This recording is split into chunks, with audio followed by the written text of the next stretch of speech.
அப்போ அவங்க அக்கம் செய்கை காரணம் கிரியைகள் அவங்களுடைய செயல்கள் சரியில்லை, கெட்ட செயல்களாக இருக்குது. அதனால ஃப்ரெண்ட்ஸ் நம்ம நீதியின் செயல்களை, நீதியின் காரியத்தை, நீதியின் மார்க்கத்தை தான் ஏசப்பா வந்து நமக்கு சொல்லி போயிருக்காரு ஃப்ரெண்ட்ஸ். அப்போ நீதியாக வாழணும் ஃப்ரெண்ட்ஸ். அதான் மற்ற உபதேசத்துக்கும் ஏசப்படைய உபதேசம்னா வித்தியாசம், உலகத்தில் இருக்கிற உபதேசத்துக்கும் ஏசப்படைய உபதேசம்னா வித்தியாசம். ஏசப்படைய உபதேசத்தின்படி நம்ம வாழும்போது நமக்கு வந்து காமம் இருக்காது ஃப்ரெண்ட்ஸ், காதல் அதாவது ஆசையில் இருக்காது, அன்பு இருக்கும் ஃப்ரெண்ட்ஸ். ஆனால் மற்ற உபதேசத்தை நம்ம வாழும்போது எனக்கு தெரிஞ்சு, என்னுடைய கருத்தில் எனக்கு தெரிஞ்சு பார்த்தோன்னா காதலும் காமமும் பிரிக்கவே முடியாது. அவங்களுக்கு வித்தியாசமே தெரியாது. காதல்னா காமம், அது ஆசை. அன்புன்னு சொல்கிற எல்லாரும் ஆசைப்படுவாங்க. அது பொண்ணு ஆசை இருக்கலாம், பண்ண எந்த ஆசையாக, இந்த மண் ஆசையாக இருக்கலாம், பெருமையாக எதுவாக இருந்தாலும் அவங்களுக்கு வந்து நில ஆசையாக இருக்கலாம், வீடுகள் ஆசையாக இருக்கலாம், பேர் ஆசையாக இருக்கலாம், பெருமை ஆசையாக இருக்கலாம், பட்டங்கள் பதவியில் ஆசையாக இருக்கலாம். அவங்க வந்து அதுக்காக சண்டை போடுவாங்க.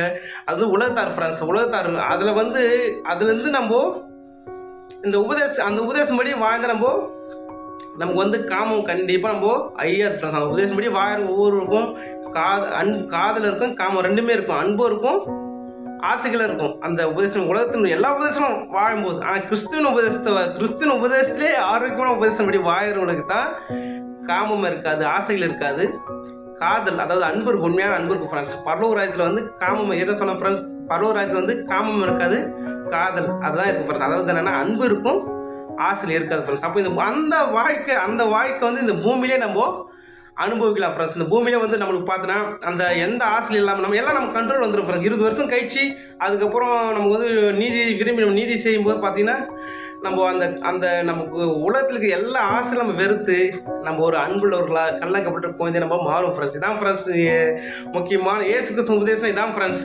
ஆனால் அந்த 20 வருடங்கள் பார்த்தா பல உபத்திரம், வியாதி வரலாம், போராட்டம் வரலாம், கைவிடப்படலாம், என்ன ஒன்று நடக்கலாம் ஃப்ரெண்ட்ஸ்.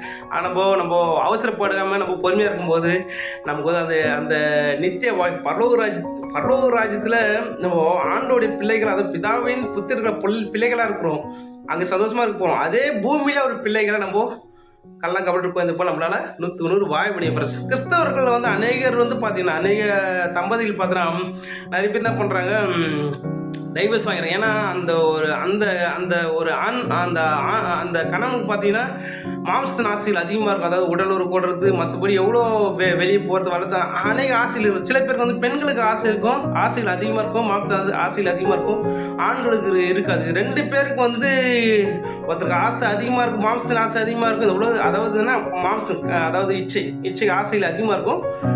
ஒருத்தருக்கு ஆசையில் இருக்குது, ஆவிக்கிற வைக்க அவங்க மெச்சூரிட்டியாக இருப்பாங்க. 2 பேருக்கும் வந்து செட்டாக வார்த்தனால டைவர்ஸ் வாங்கிறாங்க ஃப்ரெண்ட்ஸ். அதாவது சரியில்லை, அந்த அம்மா சொல்கிறது என்னன்னா அவர் சரியில்லை,